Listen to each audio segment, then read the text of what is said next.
All right, welcome back to Dirt Sociable, the episode where we're going to cover Wheatland. Population 283. Wheatland is the first race weekend of the Champ Off-Road Race Series.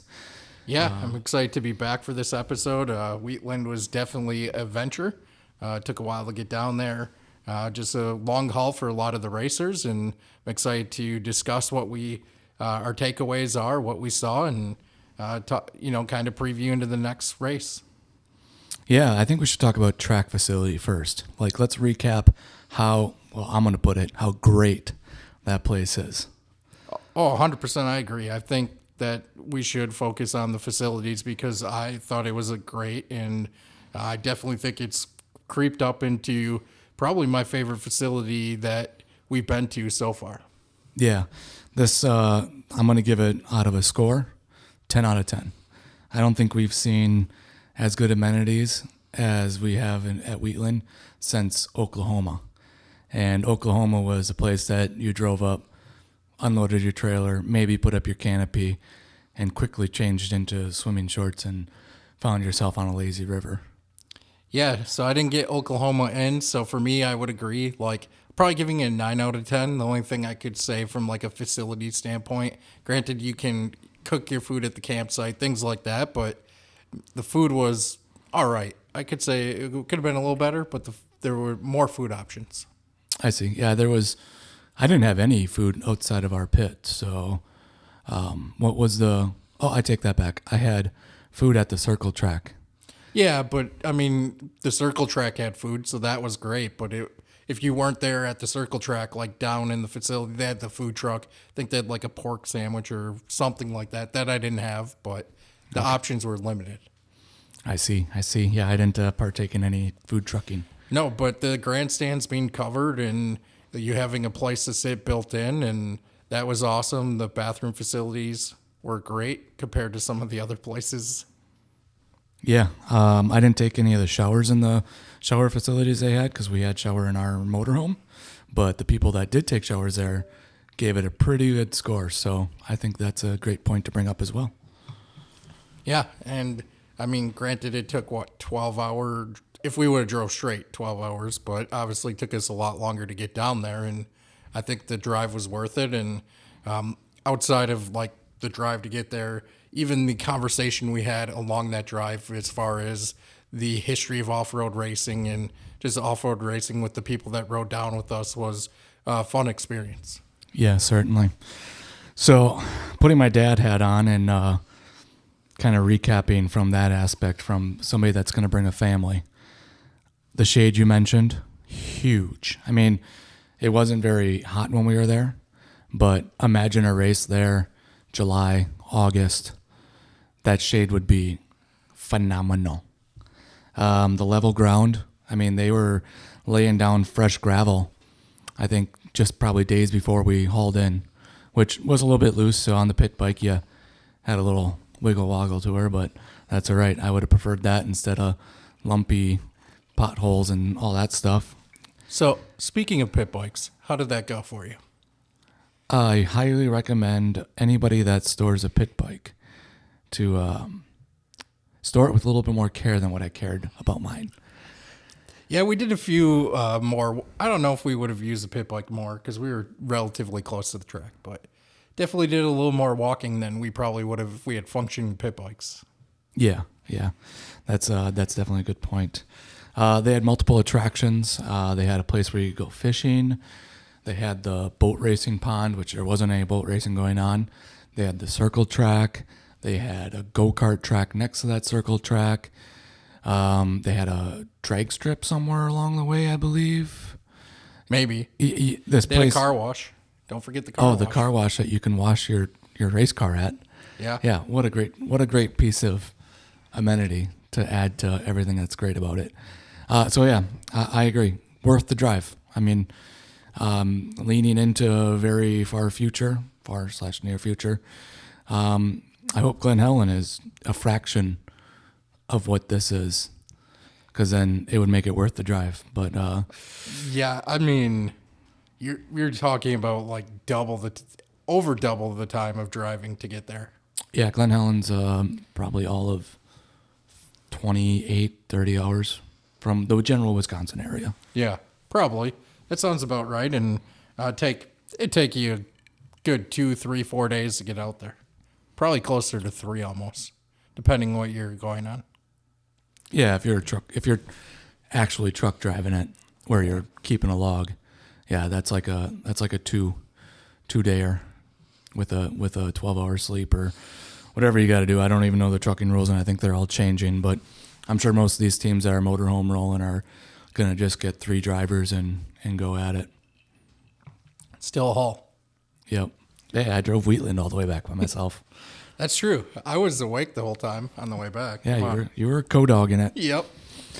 All right. Anything else to add about the track, or should we get into how qualifying and practice started off? Yeah, I mean, as far as the actual track layout and the track itself, we obviously talked about the facilities. We'll get more into it as we talk about the racing and qualifying, but I thought the actual layout of the track was decent. A little narrow for passing and things like that in some areas, but I like the over-under and the big tabletop jump and things like that. I thought that added a very good dynamic, and there's a lot technical spots and definitely gave drivers a different look than they see at a lot of other tracks. And obviously the composition of the dirt created like blue groove later on in the weekend. Definitely different racing surface than a lot of drivers might have been used to as well. Yeah, this is you kind of got to categorize it as a West Coast track.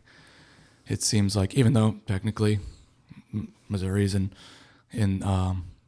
Midwest, I believe that Google technically says that. According to, I've watched Anderson video and they Googled it and that's what it says. So you got to believe Google. I think technically it is in the Midwest. It's probably sneaking out of it ever so slightly, but it's still in the Midwest. Yeah, but as far as track goes, I think that compound and conditions fall into a West Coast style track. Oh, and the layout too. Oh, yeah, so the layout, yeah. So well, now that we're on the subject about the track and the compound and all that, so Roundy Round Racing at this, is it what they call it, the Spring Nationals? Oh, the Super Nationals? Super Nationals, yeah, down in Boone, Iowa. So you've been there. Is that kind of the same type of soil, that Mississippi muck that they pull out that causes this hard pack and blue groove? Oh, yeah, they definitely are running Mississippi mud, and I think the difference there is just how they farm it. So at Super Nationals, they're farming about every 10 races. So they got farm equipment out there. They're, tilling up the track and packing it back down, putting water on it, and just keeping that track constantly flipping water on it to keep the racing surface, hopefully, better throughout the races. But obviously getting the features there, it blue grooves up, but you can't stop it. And definitely saw that same characteristics at Wheatland. And the only difference is they did a lot less track prep throughout the weekend on the track, and definitely created a lot of interesting racing surface for different classes. Yes, definitely. So moving into qualifying / practice here, I think right away the thing to mention would be 2 major wrecks that happened on the big tabletop. Dylan Parsons and Jesse Greaves. Dylan Parsons in the 99 Pro Spec, Jesse Greaves in the 72 UTV. Yeah, those were both, well, first of all, glad both of them are okay. Obviously, both scary wrecks, and both time, a lot of flipping involved on both ends. One was barrel roll, and one was more end over end. And definitely one of those things, new track, new features, and got to feel that out. And, well, some people might have chose to send it a little bit more harder than they probably, like hindsight, looking back, might have taken a little smoother in practice or qualifying. Yeah. And I think one thing to point out on that is that so many drivers, or in so many situations, you see drivers right away pointing the finger at the track or how it's built or how it was maintained and et cetera. And I think both these drivers took and said it's on them own. They gave it too much gas or bobbled it on the landing. So, but I think it's worth noting also that the surface of that takeoff did have a blemish, a hole, a blister, whatever context you want to call it, that pothole certainly could have added to both of the problems.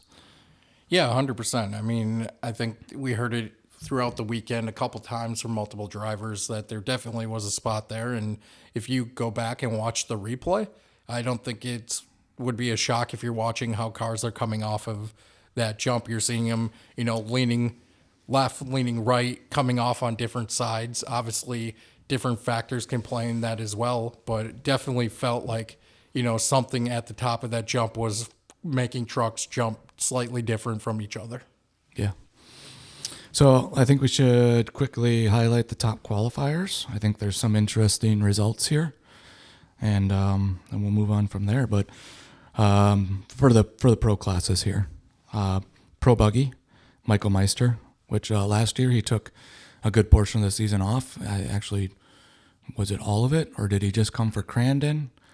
That I don't remember. I don't recall either. But he took a good portion off. He got married, all that good stuff. So he's back, planning a full season, and I think he's chasing for a championship. Pro spec, Wyatt Miller. I was expecting him or Hemmer, so I guess I'm not really shocked on that one. Not shocked at all, and obviously we'll get into it as we discuss further, but he was fast all weekend. Yeah, yep. And pro spec, Owen Van Eperen. Oh, sorry, not pro spec. I said pro spec. Pro stock. Pro stock side by side, yeah. Pro stock, Owen Van Eperen. Sorry about that error there. Too many pros starting out here. Yeah. And then we go back to another name that starts with pro side by side. I think they're all pro, but keep going. Yep, you're right. That's why they all are. Yeah. CJ Greaves in the pro side by side, or pro mod, or whatever you want to call it. We're going to call it pro side by side now. That one doesn't surprise me. And pro light, Johnny Holter. Yeah, kept it together, got it up in qualifying. Yeah, and I think we'll dig more into that once we get to the pro light section here. Pro 2, Kyle Greaves. I like it. I'm a fan. Yeah. Just noting he's coming off of a successful rookie year, and he's really had pretty minimal testing before the season started. I think he got some laps around Dirt City on a truck that's got some changes to it from the last year. So to come out and lay down the fast qualifier in that form is really impressive. Yeah, I think next one you're going to bring up is probably just as impressive. I think it's impressive, and for some people, I think it's shocking. But Pro 4, Mickey Thomas. And I'm going to start out by saying, I told you so. Yeah, definitely fast and put it together and laid down a really fast time in qualifying. That was cool to see. Obviously, he wasn't the top or overall fastest, I don't think, of all the classes, but cool to see him put down that time. And obviously, if you guys follow us, we had him on the show a couple weeks ago now, and it's cool, getting a guy that we talked to have round one top qualifier. That's cool to see.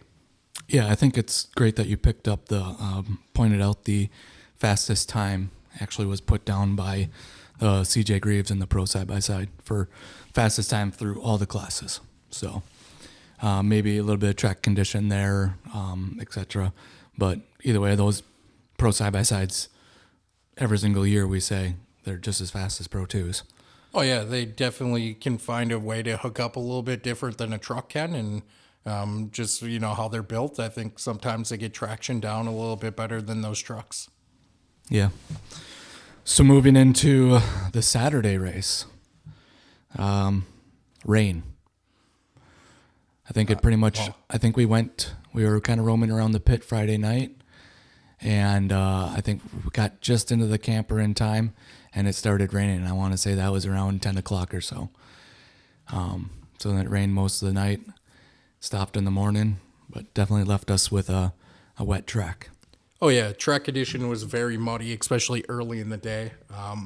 It went from mega muddy in the morning and a lot of mud races, a lot of guys and drivers struggling through the mud, to a really rough track late in the day that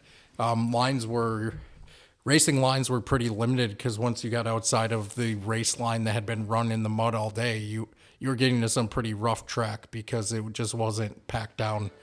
So very interesting aspects. Yeah, and the line choice that you were talking about, looking at light buggy. I mean, doing the parade lap or the sight lap, whatever you want to call it, they were struggling to get up the small tabletop at pace speed. As you come out of that corner, you're all jammed up, and one person gets just too slow, then they end up, almost stopping on the hill. A couple of them actually did stop, had to reverse, and give her the throttle in order to get up there. Yeah, it was interesting to see how, those, definitely the light buggies were impacted trying to get up that hill.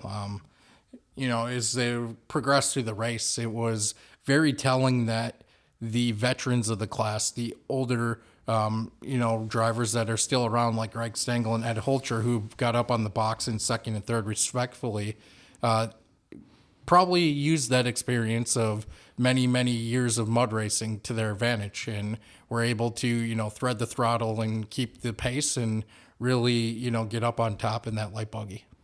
Yeah, I think it might have been Brent Smith that said it in the announcing, that Greg Stingel's the only one that was smiling in the driver's meeting that morning. Yeah. Well, he probably was, because he's got a lot of years, especially Crandon mud races, and it's no secret, for many, many years, light buggy was the track dryers. They would send them out in the mud to go play in the mud and hopefully, dry up the track or do some stuff to the track. And so he's got a lot of experience there. Obviously, no shocker to people that follow the series, Connor Schultz taking the top spot in there. And I think he didn't do much to the light buggy or pulled it out of field. I don't remember the story, but just hops in it and picks up where he was last year. Obviously, they got that thing on rails, and it's crazy. Yeah, Connor goes from 9th to 1st, and he got that first place position just after the tabletop there, going in the S's, where Roloff, I was looking at double check, make sure I had the name right, Roloff made an error there, and that's when he got the first place on that. So, yeah, I've taken that from storage to first place. It's pretty impressive. Yeah, 100%. That's amazing that he was able to do that, and it was just exciting. The other thing I want to call out that stood out to me, at least, from the light buggy, and it's a light buggy driver. Normally, Evan Hockers pulled double duty this weekend, or I should say in Wheatland, and he pulled that in light buggy and went to single buggy, and he held his own there in single buggy for a while. On Saturday, didn't end up finishing 10th, but most of the race he was hanging out in the middle of the pack with everybody. Obviously, the mud race probably helped a little bit, but it was cool to see. And I know for them to get out there pulling double duty, normally it's probably pretty easy to get in, just wash the car a little bit and make slight changes for the light buggy. You can't do much to it to go to single, but with the mud, they had to probably pull off a ton of mud before they went out again. Yeah, in the in the light buggy, he went from last, which was 15th, to 6th. So that was one additional pass compared to what Connor did to make the win. So he was out there working just as hard as the person that won. And I did actually talk with him, and he does not plan on doing double duty the rest of the season. Yeah, that makes sense. I figured, right? I know I can't remember if they changed cars or made a lot of changes to the existing car, so want to get seat time in the new vehicle. Yeah, and Tizzle has done that before too, where he's ran double duty just to get more seat time in it. So it's a great option for that. I mean, it's double the entry fees, but it's still a great option. Yeah, it's a way to get more seat time in and everything. And then obviously kind of jumping around here a little bit, jumping into single buggy. It was, exciting to see those guys back out there. And I think it was more on Sunday when Dylan Parsons was running in the 399. Obviously, we kind of talked about it in qualifying. He was one of the individuals that got in a bad wreck. Obviously, they were able to put his pro spec together, but he was running in the single buggy and he took the top spot on Sunday. So that was cool to see. Yeah, he's a backup driver for Tyler Wyans, which is Tizzle, as his nickname. And then Stillen's old car. I believe that Tizzle is planning on running at the remaining of the season. So he just couldn't make it out to the long haul, out to Wheatland. So with the way the rules play, which is kind of slightly odd because usually a pro driver can't be a backup driver for a sportsman driver. But the pro spec class is a gray area, and you're allowed to run in the sportsman because we have Kosib. Oh gosh, I'm going to mess up his last name up. But Kosiga, that's also in pro spec that races in super stock truck. Yeah, makes sense. And, it's anytime you can get seat time, that's good. As far as, the other thing I want to call out is going back to the mud racing. Definitely we were talking about the light buggy struggling in it. Also stock truck too. There was a lot of drivers struggling to, hook up, get traction out there, and definitely made for an interesting race in that class as well, as even on restarts, they were hard to get traction down and trucks were going sideways. It was definitely interesting to watch those guys out in the mud. Yeah, I bet you those guys were smiling ear to ear, though. They were right in their element, just making great stories to tell their friends later in the bar. Yeah, I don't know about that, man. Anytime you're in a mud race, I guess some people are smiling. But for me, if I was in a mud race, I don't think I'd be smiling. Like, you see guys, getting up on the podium, guys and gals getting up on the podium, they flip their visors open, their face is caked with mud. I don't know. It just doesn't look like a fun time to me. I'll take a mud race over a dust race any day.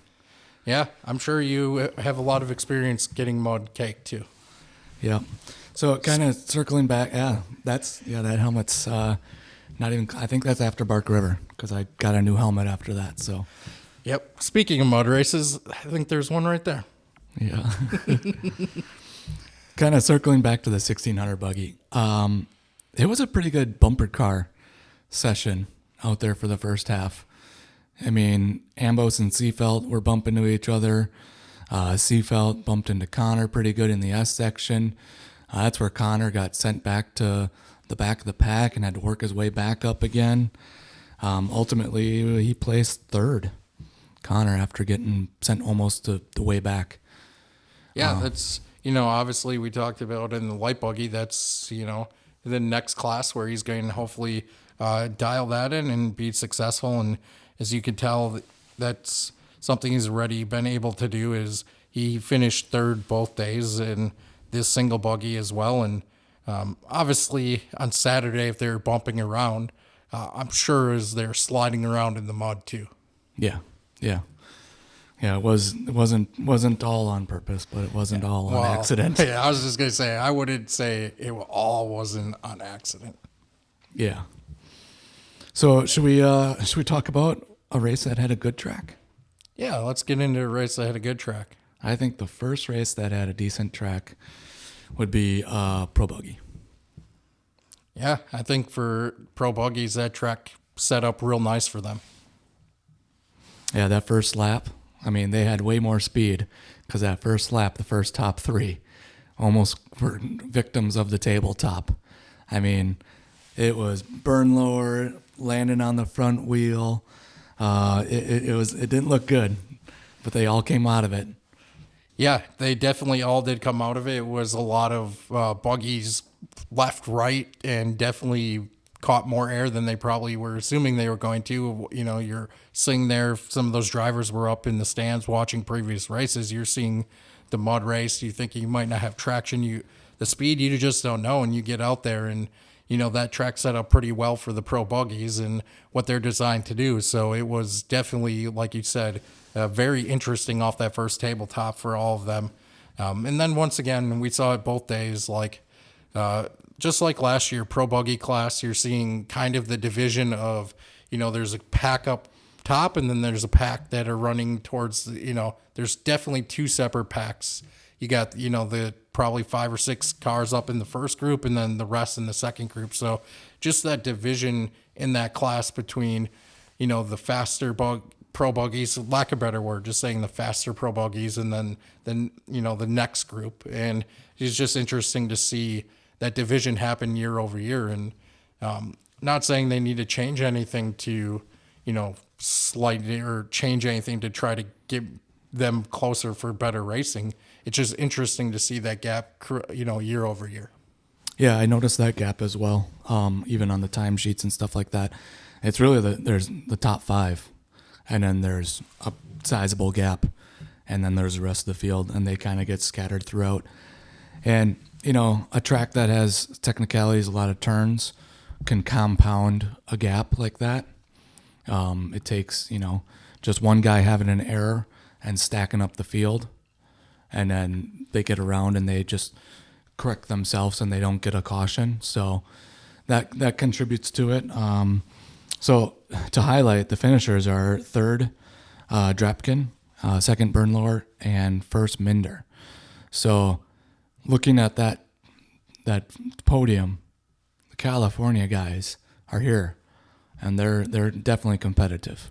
Oh yeah, I mean, when you're looking at pro buggy, the West Coast guys have been dominating that class to some degree. I mean, obviously, Michael Meister is one of the guys that is a mainstay. He dominates as well. Billy Booth, those are some local guys, but those West Coast guys definitely have been around in the buggies. They ran a very strong buggy class out there as well. Yeah, and those West Coast kids there, or I shouldn't say kids, those guys are, they're on the Sims quite a bit too. So maybe that's a testament to that form of training working, or maybe it's just the pure fact that they're talented and they run a good program. Yeah, that's true too. I think the guys around from the West Coast now probably weren't around much back then, and a lot of cars have changed hands over the years. But definitely interesting on Saturday to see those up top, and definitely on Sunday as well. Drapkin getting up there and Minder ending in 4th. So both, like you said, California guys are up in the top 5 in that faster group, and interesting to follow that throughout the year to see where it progresses on different track types. Yeah. So moving on to one of my favorite classes, unless you have anything else about pro buggy. Nope, nothing else about buggy. Okay, I know you like pro buggy. Hey, we talked about a lot of buggy stuff. So, I mean, yeah, I guess the only other thing, and this is just, on the personal note, we saw, if you follow our social, we also interviewed Jaden Lemke as well. And just for him to get that buggy together of everything that happened, and, have 2 top 10 finishes and, really he's kind of one of the top buggies in that second group. So him going through all the struggles last year and struggles to start off the year and getting that buggy out there was exciting to see.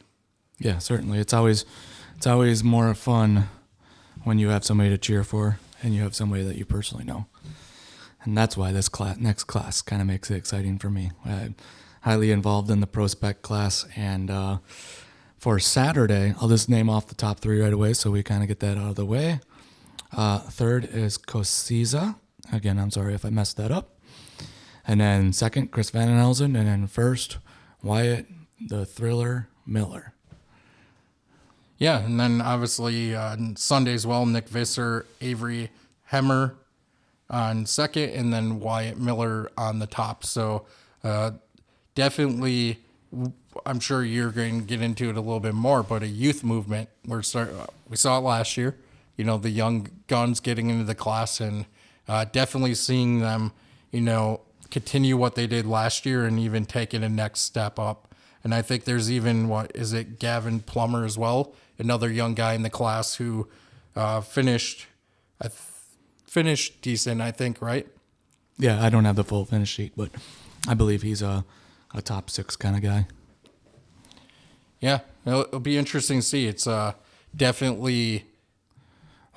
Gavin came from Mod Kart, and he was...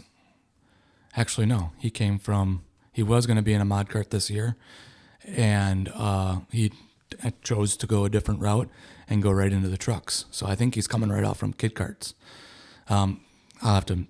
Don't quote me on that. But he came from a kid class, and he's being wildly successful, right off the start, considering that that's probably his, he probably did some testing, but that's probably certainly the first real time he got to open that thing up.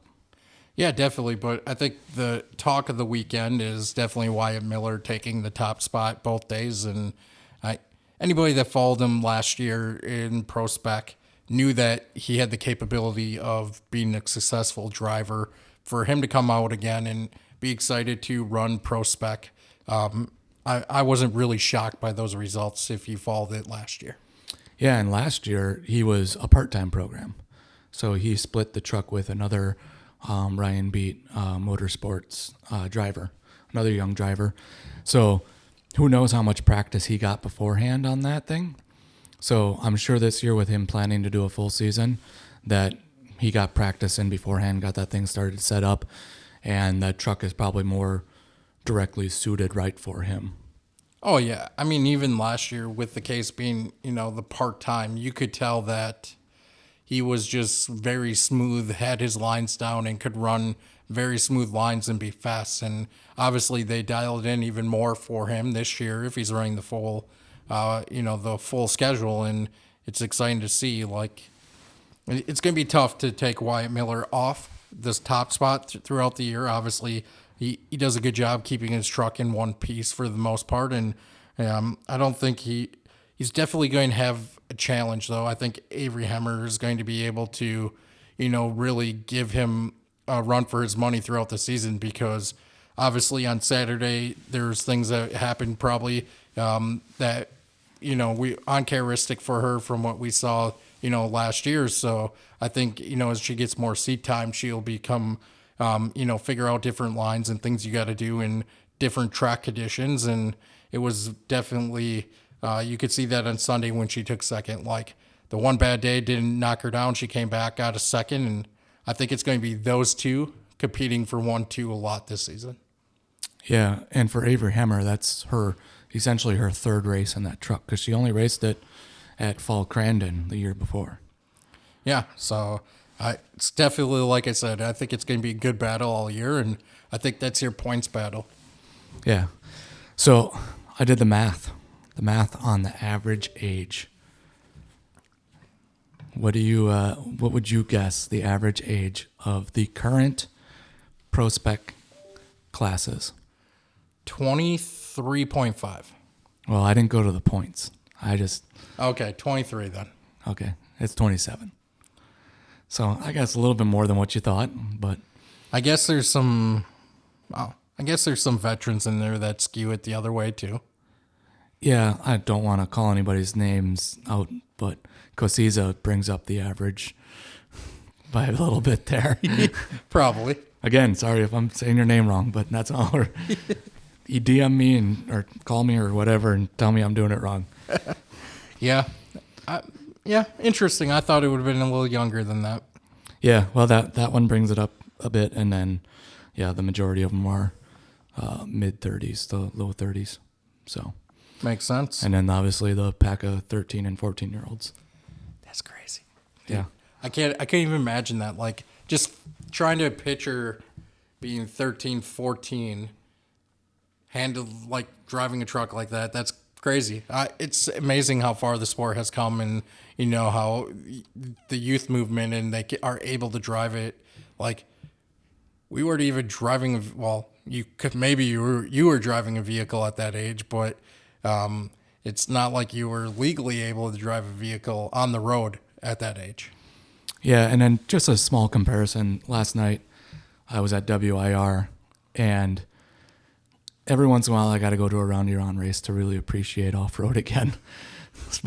And they're all fun in their own characteristics, but there we are, WIR, and the little pickup truck, snowmobile-powered, no suspension, dealio things come out, and I believe the age group on that thing goes up to 20-some, and we were clocking the laps, and at the end we ended up asking one of the dads or one of the people that were driving it how fast it goes, and it seems like the general number on the straights is 50s and 60, and I'm like, okay, we got kids in pro specs that are hitting 80 miles an hour over jumps, and going through uneven territory right next to each other. So yeah, it really makes me love the sport of off-road. Are those the trucks on that are like just? Yeah, they got zero suspensions. Because they're just bouncing everywhere. It's essentially how I describe it is a skateboard powered by a snowmobile engine. That's pretty good. I mean, saying you have to get some roundy round, as you call them, but circle track racing in. You got 2 in now this year so far.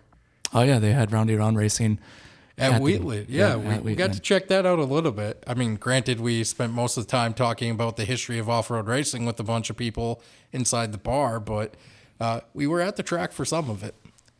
Yeah. Before we go on to that, let's finish off Pro Spec here. I got a couple more bullet points to punch out here. So speaking of that Saturday, with the finishing with being Cosiza, Chris Van Alzen, and Wyatt Miller, they started. Van Alzen started 5th, Miller started 6th, Cosiza started 7th. So that pack kind of moved up together and made that movement all together. I thought that was interesting. There was one driver out there that we didn't see that is in this class that made the drive, Aaron Messenger, which I think it's definitely worth noting that he had a thermo event in practice. Yeah, got definitely a little toasty. Yes, when I seen some of the pictures, it looked super intense. And then I rewatched some of the video, and it slightly reminded me. And then I went back and watched the footage for the F1 wreck of Gosling, another name I'm going to get my butt kicked for saying wrong, but how he went into the barrier and his car split in half and was on fire. And there's these epic photos of him climbing out over the barrier. And it kind of just reminded me because Messenger was like climbing out of his truck, and the flames are just licking past him. Yeah, I guess I relate it more to something in the off-road space of, I think it was at Crandon and Johnny Greaves' truck started on fire and it started rolling down the hill. Oh, yeah, it started on fire over the Walker jump. Yeah. Or for different generations, the Rancho jump. Then, yeah, it was in that area. Yeah, and he bailed out at the bottom of like right where like the finish line is for finish line corner, and then the truck continued and went up and then came back down, and everybody's freaking out. They're thinking Johnny's still in there, and then all of a sudden he popped up. He's already out and sitting. And that was, I mean, depending on your angle, it definitely looked like you could see Johnny. You had no idea he got out of the truck at that point. It was definitely scary. So when I see fire, that makes me instantly think about that incident. Oh, fire is the most scary part about racing in my eyes. I mean, Dylan Parsons taking that tumble, Jesse taking that tumble, that was all like silence falls on the track. And everybody is silent for a reason because we just waiting for that driver to get out or a sign from the safety crew. And yeah, that fire, when that's happening, it's like time is slowed down and every second feels like hours. Not really hours, but it feels that way because I definitely recall when I was talking about that Johnny Greaves incident, and I definitely felt like just as the truck's like rolling back, it's probably rolling back at a pretty good pace. It just felt so long for it all to happen. It's just going down and you're like, and I didn't know at the time he was out, and it was like, holy crap, like you're right. Time slows down because I don't know what it is about fire, but it makes the time slow down. Yeah, even a wreck, like I've only had one, and it wasn't even bad, but at one time that I got rolled over in finish line corner, and I had a GoPro in there so I could like see myself, and I don't fully remember like doing the patterns, but it was like I got hit in the right rear and I felt it go up, and I went to muscle memory and tucked my hands on my seatbelt because the steering wheel was already just starting to go crazy. But you can see it's like slow motion. I'm just dun, dun, dun, dun. Yeah, and then just I don't know. And then being on the track at any time, depending if any cars are behind you, it's just like sitting there and hoping, all right, everybody go around me, like nobody come in, like crazy. Yeah.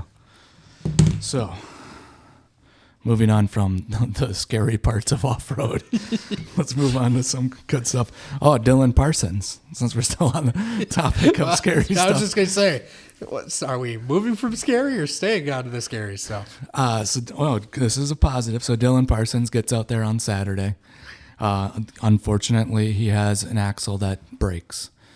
Probably had some shock damage, like inertia shock damage from the wreck. It's super hard to detect all that stuff. You can't replace everything. And the time that they did, they did a phenomenal job getting that truck back together. Yeah, I was just going to stop there and say, hats off to everybody that jumped in and got that truck back together. Obviously, if you haven't seen the videos of the wreck, they're out there. I think Dylan had shared them on his racing page. It's on Instagram, and definitely, a wreck that did a lot of damage to the truck. So for them to get that back together and get it out there for Saturday, hats off to everybody for jumping in there. Yes, definitely. And Sunday, Parsons gathers a 4th place up. So that's good for his points. I know he's racing for a championship. He's already got the red plate now. Mike's probably want to do a double red plate next year. So that's good that a 4th place is something good for points. Yeah, definitely. Obviously in qualifying, or in practice, obviously you don't know where his weekend's going to end up after that. And he was luckily okay. And like we said, got it together. And for him to come out on Sunday and put out a 4th place and everything, obviously he's probably got some of it away on Saturday. Just inherently you probably have some fear of that jump after it happening. So just getting by that and, putting it together on Sunday is awesome to see. Certainly, yes. Something that was kind of like a common theme for this track, and it goes hand in hand with tight corners and lefts and rights and lefts right after each other and tight setups, is that people were getting maybe a little overturned. They were working on correcting it, and then the person behind them just finishes them off. In Pro Spec, I swear, Cosiza had fucking bullseyes on his rear quarters because he would get stepped out a little too far. He was gathering it up, and then the person behind him was too tight, and boom, now you're all the way around. Yeah, it's tough. You over rotate, you get a little sideways. The guy behind you, if they got a lot to do to check up and avoid that. So you lose a little bit of control. You get a little sideways. That's going to happen, and especially in tight quarters where those guys have, especially Saturday where the race line was pretty tight. Unfortunately, racing incidents happen when you start to loop it a little bit. Yeah, I think Van Elzen looped it in the S section, and it parked perpendicular right in the apex, and I forgot who got him. I want to say Visser. But somebody was it was there. They had nowhere to go. There's a whole truck covering the track, and it was like a perfect T-bone. But they're all good on that. But nobody got hurt on that. But it was just a common theme that throughout all the classes that somebody would get stepped out, and it was so tight of racing that the next person had nowhere to go. They either stop and ruin their race, or they finish you off and see how that goes. Yeah, definitely. You have any other bullet points you want to get to on Pro Spec? No, I think I covered most of them. All right, let's make a shift a little bit to side-by-side in the Pro class. So in Pro Stock, both days you saw the same 3 people up on the podium, and the order was slightly different in between first and second day over day, but it was Owen Van Epperen and CJ Greaves and Cross Kirchmeier all 3 days. On Saturday, Owen first, CJ second, and Cross third. And then on Sunday, just flipped CJ and Owen around. So CJ taking the top spot. So definitely very exciting on Saturday between the two, where it was a really good battle between CJ and Kirchmeier on that last lap. CJ getting the pass. So really cool to see. I know it's CJ and Owen were really being factory sponsored. It was a really big factory battle. Man, you took most of my bullet point on that. The gap on Saturday between CJ and Kirchmeier .207. So, and that was like, I believe he got him in the S's, if I remember correctly. But it was a great battle. I think CJ on the podium was talking about how they were wheel to wheel, side by side, in side by sides, going over the tabletop. And he was like, a little bit sketchy. And you know what? I think that there was a little spot in the back of his brain, the Johnny Greaves spot, that just came forward and said, keep her down to the floor, boy. Let's go. Yeah, definitely. It was, if you go back and rewatch that, that was definitely one of those moments, even as a spectator, you're like, oh, are they going to get through this? Like, that's definitely super sketchy to be side by side, especially like we said, it's so unpredictable how you were coming off of that, depending if you hit the pothole up there and which way you were going to come off. So definitely sketchy to hit it side by side, but it worked out and he made it stick. Yeah, I hope Kirchmeier comes back for a full season. I don't know if he said anything particularly on that. I'd like to dig into that, and I hope he comes back because he's a full privateer guy, dicing it up with two factory guys, and I think we totally expected CJ and Owen to be up there and doing these battles, but for him to come in is awesome to watch, and it's definitely entertaining. So hopefully that guy gets recognized and maybe he comes back with more than just one circle sticker with no logo on it.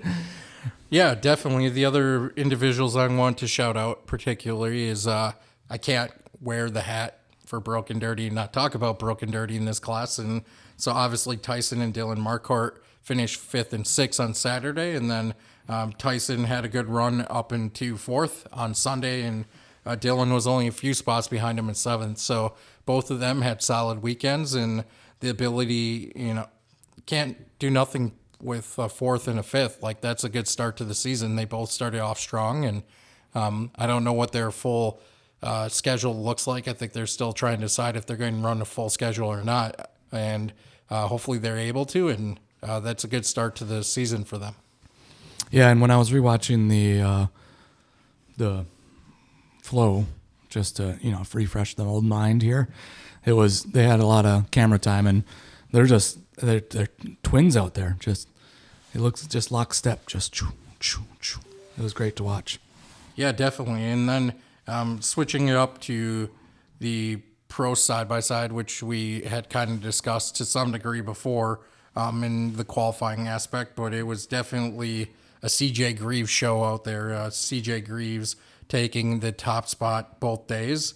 Rodney Van Eperen, 2nd and 3rd, respectfully. And then 3rd place on Saturday was Andrew Carlson.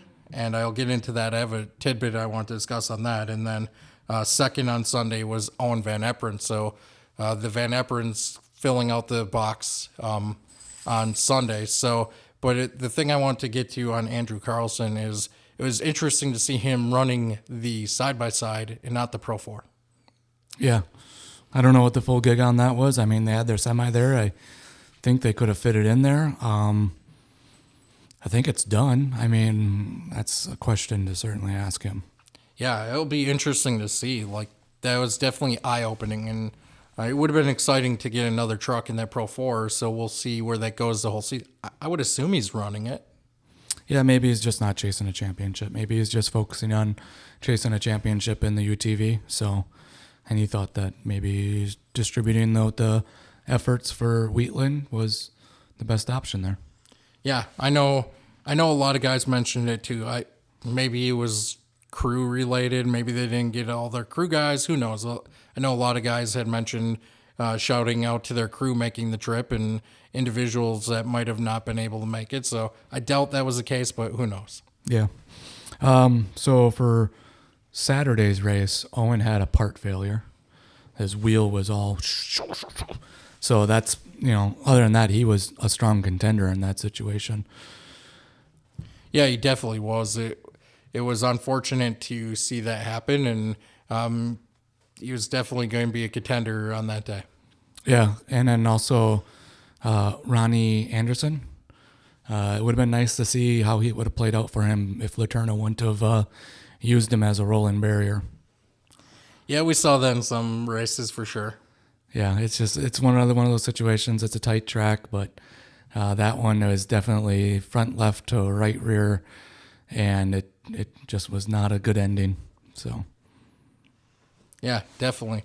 Yeah, so kind of jumping back out of the side-by-side classes and getting into the big trucks. So, well, I shouldn't say big trucks, but let's talk about Pro Light. Anything that really jumped out to you in Pro Light? Connor Berry. I mean, he started back due to a qualifying issue, and was still able to get third on Saturday. Yeah, that was definitely, like you said, going from the back of the pack all the way up to third, getting it up on the box is exciting. Anytime you're passing all those vehicles is you have a good day, and getting up on the podium is good to see. Yeah, he got it up to the top 5 at the halfway point, and then in the S section, looped it and had to start all over again. So what you're saying is he didn't do it once, he did it twice. So I don't know if he gets passing points that he was thinking maybe, but I think your passing points, you get them from where you started. yeah. But we shouldn't shed the light away from the fact that Johnny Holcher did nothing less but dominate. Yeah, definitely put a dominating weekend in, and that's great to see from the Holcher crew there, because last season that became kind of a very rough thing for them, even finishing races, and they had a lot of unfortunate things, bad luck, whatever you want to call it, and it kind of been like people were like, "Oh, is Johnny going to finish a race this weekend?" Like they're kind of a joking matter in some ways, and obviously it's probably very frustrating for the team, but as fans, you definitely heard that conversation quite a bit, and it was good to see him put it together in one class and take the top spot both days, and that's a heck of a start for them, and I think they definitely are excited about that compared to last season. Yeah. And kind of circling to the conversation I was talking about, how people were getting finished looped off, and that Gray Ledbetter, 2 laps to go, and she steps out a little bit, and Milhausen just finishes her right off in the left-hander after the tabletop. And that was hard to watch because she was doing really good at that point, and especially for a new truck. And she comes from Pro Spec, and she hasn't raced Pro Spec in, 2-3 years. So to go from Pro Spec to Pro Light, new truck, and to be up in that 4th, 5th area, I do believe that she still finished 4th. Fourth, yeah, still. On Saturday, yeah. And that last lap, Connor gave up the 2nd place to Matt Wood.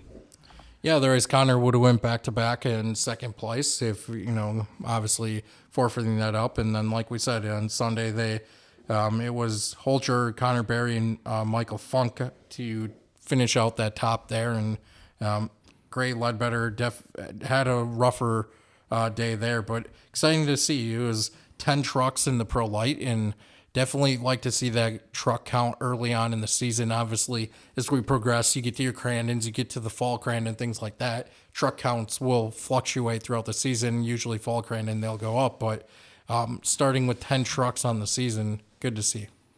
Yeah, and no major wrecks in that race. For Saturday, I think we had, it was Saturday, Joey Machosik, that left-hander again after the tabletop. He went up on bike, and he was turning into it to correct it and caught another driver, and it ended up rolling him and flipped his back end into the fence. And he actually landed on his wheels but had a flat tire, so that retired his efforts for that race. Yeah, that makes sense. And once again, just exciting. Hopefully it'll continue to be exciting. Obviously, I guess we could call him the veteran of the class at this point. Johnny Holcher looks to have that thing dialed in, and hopefully they can keep it together. And if that's the case, I think it's going to be definitely a Johnny Holcher show for the rest of the season. Oh, no. You know what you just did, right? I jinxed it? Okay. The announcer jinx, but yep. The podcaster jinx. Yeah, podcaster jinx. I'm going to get blamed for that now. Yep. So, Pro 2. We ready to talk about that? Yeah. Are you actually ready to talk about this? I mean, I'm always ready to talk about off-road racing, but yeah, it was at least for us, some of our rooting interests it was a tougher weekend for us.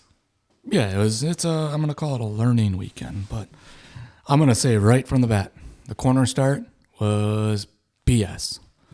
Oh, yeah, we didn't get a chance to talk about that in the other races, but I think it was really amplified to hear in Pro 2. And, yeah, I think the drivers voiced their opinion after Saturday, and definitely, Wheatland and the officials and everybody made the right decision in getting away from that corner start, because starting up in that corner definitely hosed a lot of drivers, and it was very evident in Pro 2.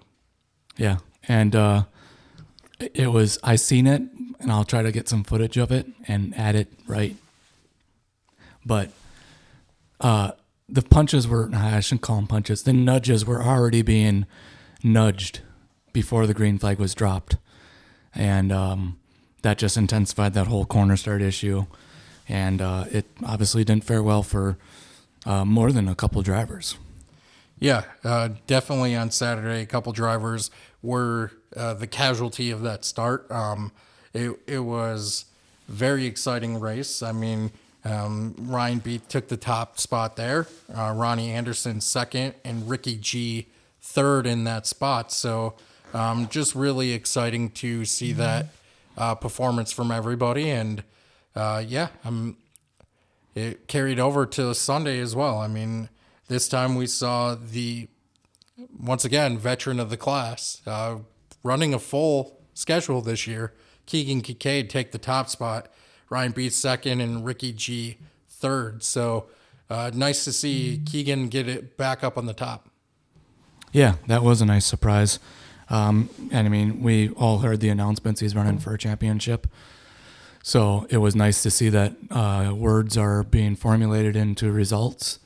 I think that anybody that watched the last year knew that Ryan Beat was going to be a strong contender. So to see him consistently on the box for these first two races was not a surprise. Nice to see Ricky G getting things together. Last year and maybe years before, it's been a lot of bad luck or a lot of wreck after wreck. So it's nice to see him getting results as well.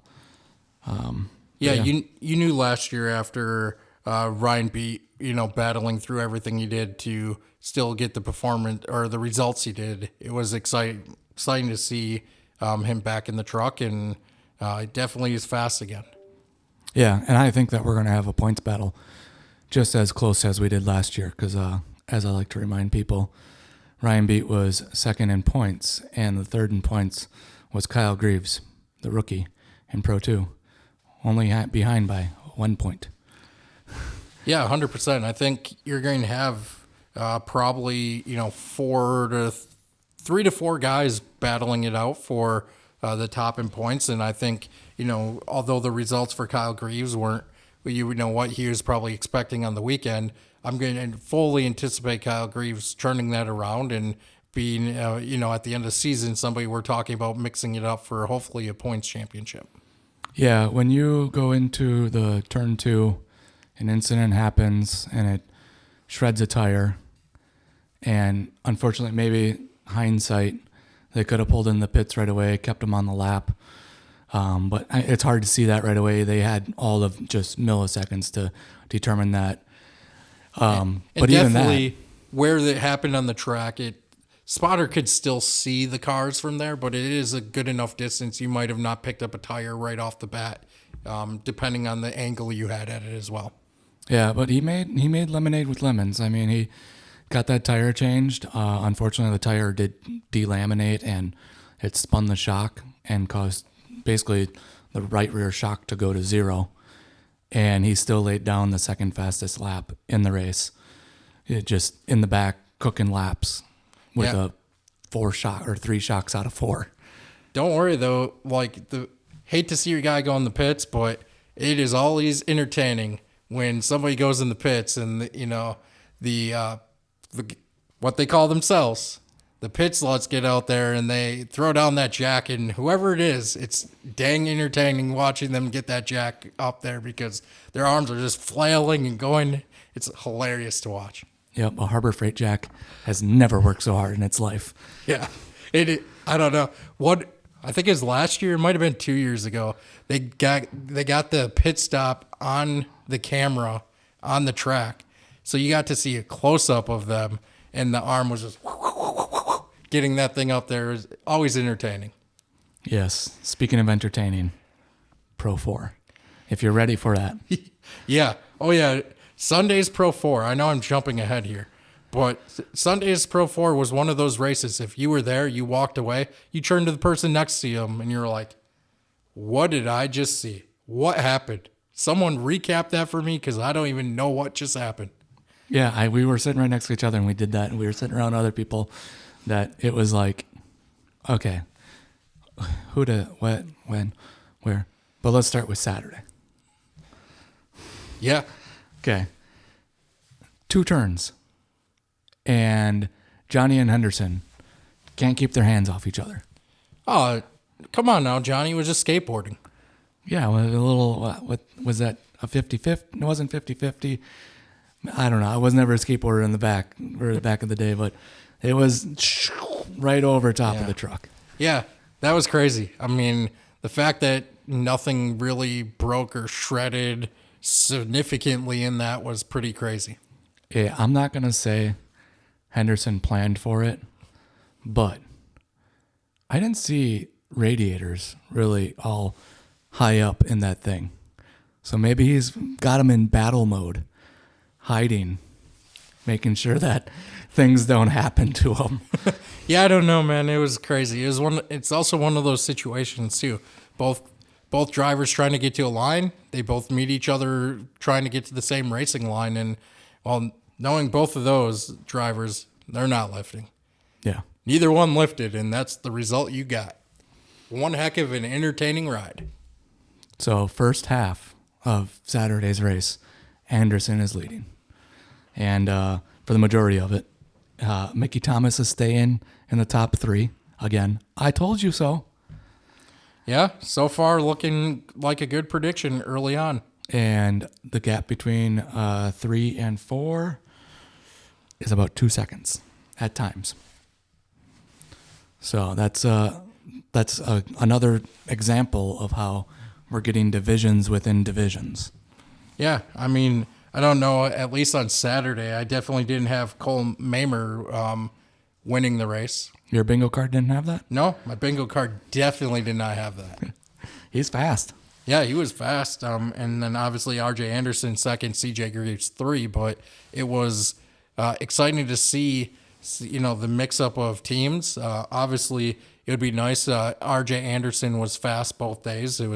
Would be exciting to see RJ get a full season, and I don't think that's their plan, but it would be awesome because I think especially after Saturday and Friday's qualifying with Mickey Thomas putting up top and Mickey also showing a lot of speed, I think especially CJ Greaves realizes he's got company this year. Yeah, and we talked to him afterwards, and he had a really busy off season. He said that just not a lot of work got done on the truck. I'm paraphrasing that to what I heard, but I hope that everything, he spends some time on it, and he's obviously still ultra competitive. I mean, well, yeah, third and the first, but I'm just saying, like, it's finally this first race weekend. Obviously, tracks can change, and this track suited maybe some other people, but at least coming out of the gate, it's going to be a good competition throughout the year. Obviously, stinks that RJ Anderson might not run the whole series because that would be a good battle to see throughout every race weekend. But it is definitely going to be a lot of different competition that we haven't necessarily seen year in and year out. Yeah, the top 2 drivers in Saturday's race are not racing a full season. So that is disappointing for championship-wise, but it'd be entertaining if it was all season. I do say, though, the one thing we have to talk about in Pro 4, if we're talking about Pro 4, is how about Sunday, Paul Wolf? Yeah. That was entertaining. Like, yeah, definitely didn't expect that out of nowhere, leading the race. And, like, that was one of those moments that we were just talking about. What did we just witness? And Then, later in the week, you get their team releasing the video footage of him like in car in the spotter, and just like the line of give her the beans, and just like them talking, just prime. That was awesome to watch. Yeah, my favorite line is, "Hey guys, yeah, I don't know how many cylinders we have left, but it ain't 8." Yeah, definitely wasn't running on 8. And I mean, that's the thing though. We, like you said, what did we just watch? That's all you need to know. A truck not running on all cylinders took second in that class. Yeah, On Sunday. Like, there was just carnage. Trucks were not together. Crazy. yeah, and Stout had pulled off on Saturday before the halfway point, so that was an additive to the collective damages and collective Yeah, and chaos. I think there might have been middle fingers thrown after races and whatever else. There definitely, if anything, you picked up from Pro 4, the gloves are off. The gloves are off for the fingers to show. Yep, the gloves are off, and it was only the first weekend. It is going to be absolutely chaos the rest of the season. Obviously, you would assume they're probably already talking to them about certain things as far as them being race controlled, talking to the drivers and things like that. But the gloves are off. I wish more drivers would be running a full, schedule, but gloves are off, and there's going to be a lot of. I think we're going to not have that. Like, this weekend won't be the only time that we'll be like, what did we just watch? Because I think we have a lot more of that in store this season. Yeah. So there are some recap points on Sunday that I just want to touch on, because Henderson was in his backup truck. You mentioned that there was an incident with Stout that caused Stout to get very emotionally visible, which if anybody has footage of that or a picture of that, please send it to us. Yes, I want to see it. Yes, because it's just, I've only just hearsayed it, but it's hearsayed by enough people. I think it's true. I got to talk about Adrian Cheney, Johnny Greaves, caution, and restart. I'm still baffled by what happened, but go ahead. I think I watched it at least 5 times now. So Adrian Cheney, rhythm section, dices it up and hits the fence as he's like rolled. Okay. Johnny Greaves goes the finish line corner, and that's where he rolls. Okay. On his side. Yeah, I think it was in that section. Yeah. Yeah. So they throw the caution at the flag stand. Because too many incidents on the course. There's 2 incidents on the course. Yep. Okay. And so everybody's halted to a caution before they even get to the tabletop. So they're slow rolling those guys. Adrian Cheney's getting recovered. Johnny Greaves getting recovered. So Adrian, it appears, goes behind the fence once he gets recovered, behind the fence barrier in the S section there, entering the S section, and re-enters the group once the group passes him. Johnny Greaves is recovered about the same time, but doesn't have the luxury of becoming behind them, has to go the full course and catch up to them. Well, we have a map. Well, yeah, that's the right way. Grandstands are right here. So, Adrian, forget the map. Oh, yeah. So Adrian barely gets to catch them around the finish line corner, and they throw the green for the restart. And Johnny is I think in the S section still. I think he's even in the rhythms at that point. Yeah. They both should have got restacked and sent out at the same time. Yeah, I don't know what the official rule is. On that, I'd have to look, but it definitely seemed like they should have let them regroup up and get the pack together and then get the restart. It felt weird, and I mean, once again, I know I said this multiple times. I'm going to say it again. The fact that Johnny Greaves took third on Sunday after all that craziness, and he doesn't get to join the pack right away, says all you need to know about that race. Yes. And another crazy incident that, if timing was a little bit more off, could have possibly resulted different. RJ Anderson. I mean, he's got a decent lead. He's getting a flat tire, and he's still cruising on it. And right as he passes a flag stand, it goes shred mode. Because this guy is just no mercy for tires. He's just full throttle while this thing's deflating, so it shreds. So the rule is, once you have a shredded tire, you only can pass the flag stand one time, and then you have to go in the pits. Well, you have that shredded tire. You're not supposed to exceed 30 miles an hour.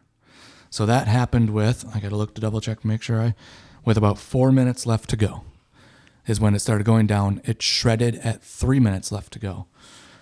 So, and just past the flag stand. So he had one lap, and he should have been doing 30 miles an hour. No doubt he was going to get passed, at least by the top 4 guys, I would say. Actually, maybe not. Maybe I think there was only 3 guys that were really on the competitive stream there because of all the chaos that we've previously mentioned.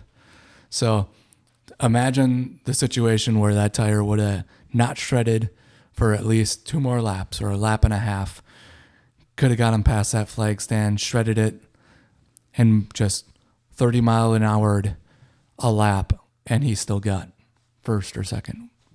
Yeah, it'd be tough to say where you would have ended up, or, I mean, obviously, even if it shredded before halfway and you could have went in and pitted and got a new one on, like, he was fast enough. He was walking away with it on Sunday, so he was fast enough to probably get back out front if the tire would have been at a different time. But you can say that anytime you shred a tire, it's usually not convenient. Yeah, and Mickey Thomas was in 3rd on last lap, and CJ was in 4th, and Johnny was. Johnny, yes, sorry. Yeah. Greaves was in 4th. And Mickey Thomas tries to get around Wolf, obviously underpowered, so he easily can get around him, but ends up getting pinched in the S section. And I believe there's rumors that carburetor issues were on the list there for the excuses, but I can definitely see a carburetor clunking out because it looked like he just straight up stalled it. And then at that point, he went from a 3rd position to a 4th position. Yep, definitely cost him, getting up in the top 3. And I'm not going to speculate what happened there, but definitely he stalled out. And time he got refired, Johnny got around him. And it being in the last lap, just to try to get back around him at that point, you have no chance. Yeah, there was 2 turns left, but to think of what coulda, woulda, shoulda. Yeah, that's racing though, man. Anytime you're out there off-road racing, it's if I did this or did that, or if it happened at a different time, like there's all of that, any race that can be in. Yeah, but I'm sure that's going to dwell on his mind, and if I know Mickey, it's going to just build him to be stronger for the next race. Yeah, definitely another learning experience, and like he talked about when he was on the podcast, it's he's going to hopefully take this season to learn through it, and he knows he's going to go through up and downs, and I think this is going to be a good one of those experiences he can learn from. Yeah, well, he definitely underplayed his abilities, I think, but he's a little bit of pool sharking.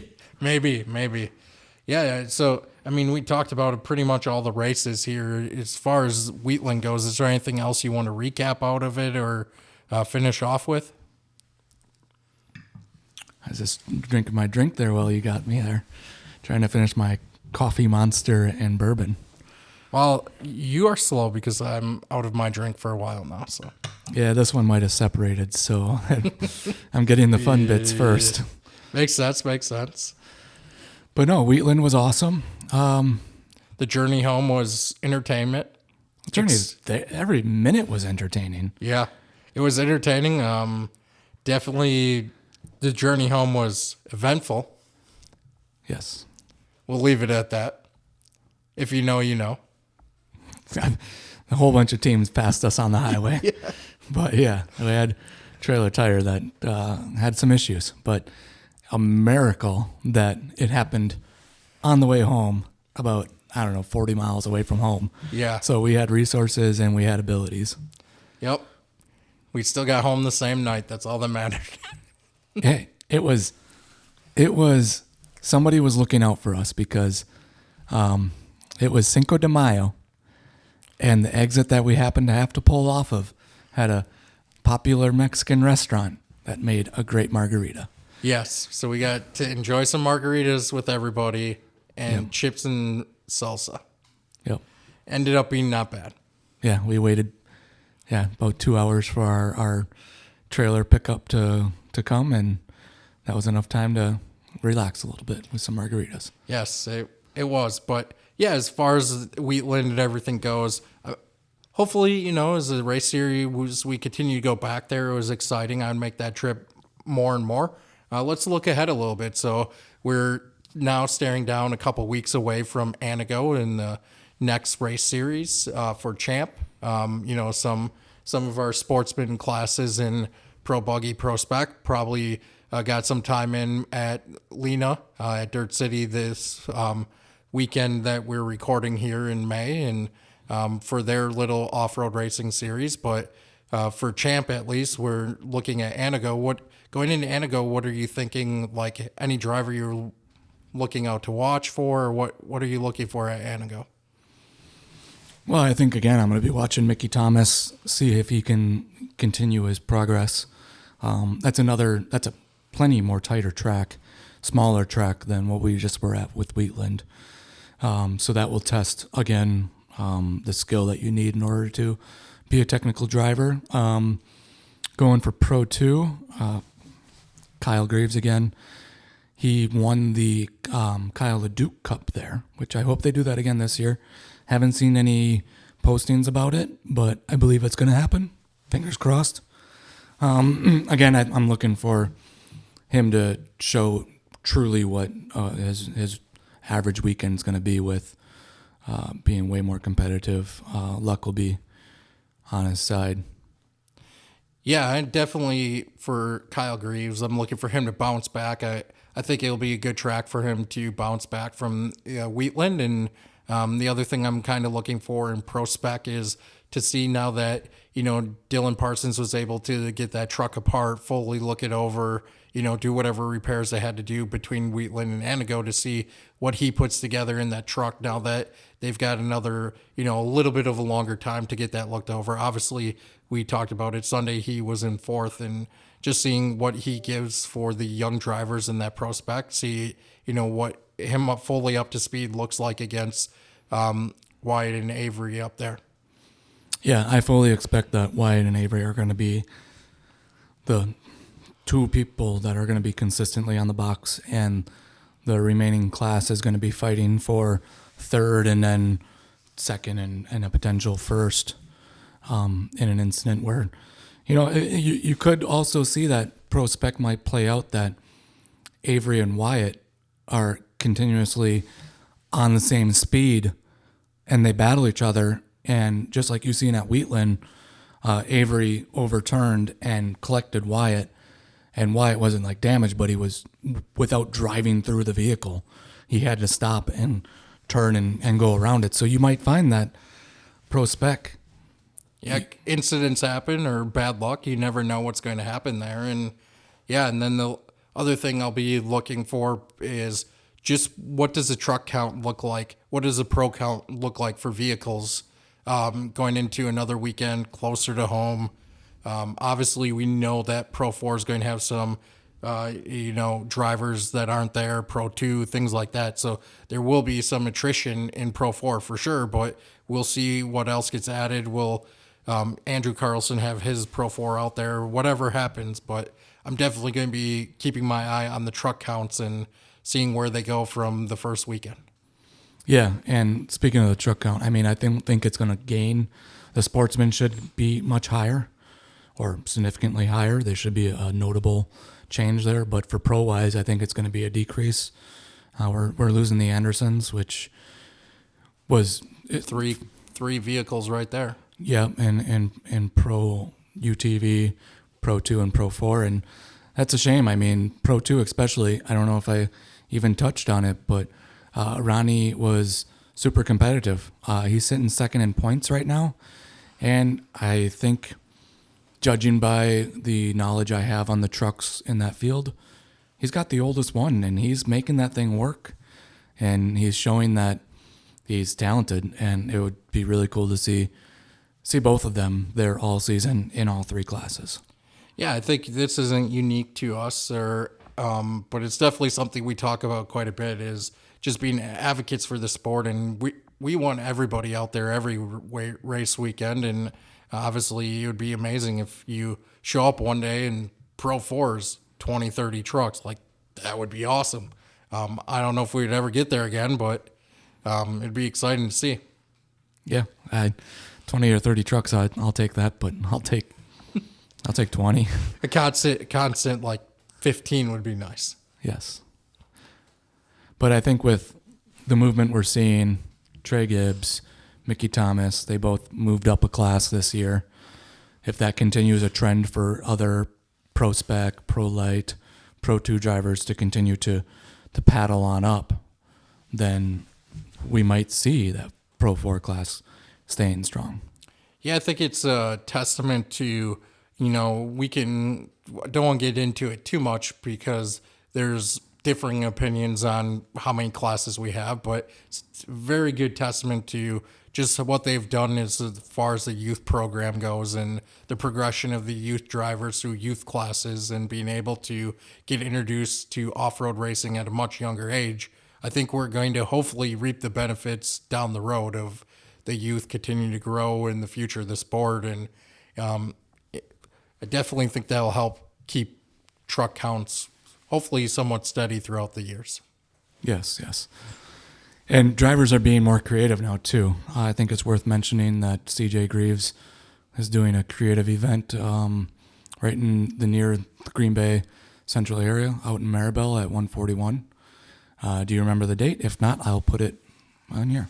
Yeah, I think it's, I want to say it's Saturday, so I believe Saturday is May 24th. Yeah. So you've seen the official announcement. What is the details here that we have? Yeah, CJ is going to be running his Pro 4, and Charneski is going to be running, I forget which it is like a UMB mod. It's a modified, so they're going to be running the two against each other. On the roundy rounds. Yeah, circle track. Yes. All right. Well, I mean, it's a off-road truck on roundy rounds, so maybe that will change my mind about roundy rounds. I don't know. It'll be exciting to see something different. But yeah, I think it's just a testament to what all the teams are doing and drivers to continue to drive more eyes into the sport and, get more people involved doing different unique things and really stepping up game in the social media space as well. Yeah, and I think Wheatland, how they had a roundy round race that same weekend. I guess I didn't talk to fans particularly, but the crowd base looked fairly large.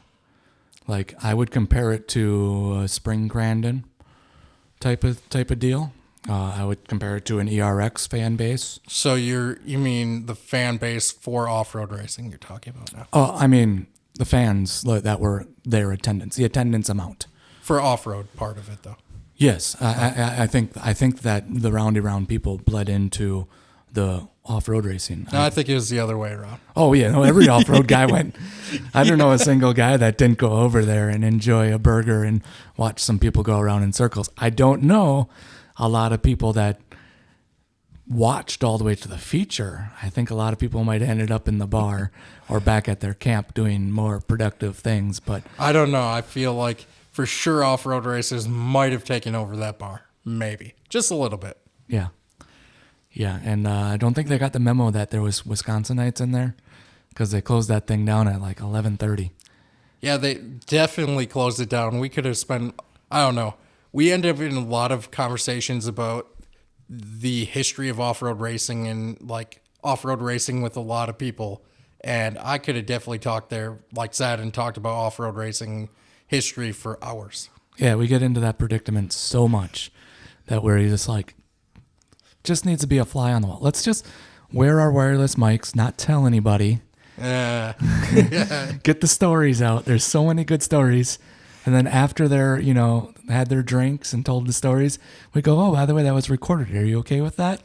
And they'd be like, yeah, good stories. Yep.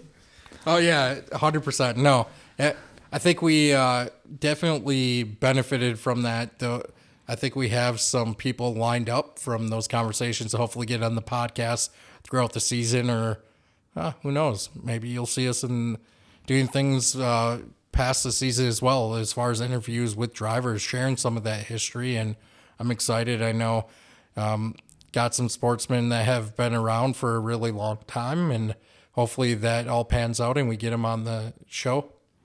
Yeah, a lot of the sportsmen, they're older guys that, don't really want to be on camera. But once we start talking about history, it just seems like they go, hey, you know what? I could be a part of this. Yeah, and I'm excited for that part. So, yeah, I'm excited to get out to Anago, and maybe we'll have a few interviews in between now and Anago. Not sure where it all pans out, but if we don't, we'll be back after Anago. Yep. So watch for the notifications. Hit the little bell notification deal if you want to know when we're going to be posting next. We'll also try to keep the community tabs up to let you know if we have something coming up that's outside of the regular schedule of after the race weekend. And we'll see you at the next one. I'm Alec Hoffman. Yeah, thanks for joining us. Don't forget to like and share comments and get in good conversations about what we discuss. We appreciate it. Thank you.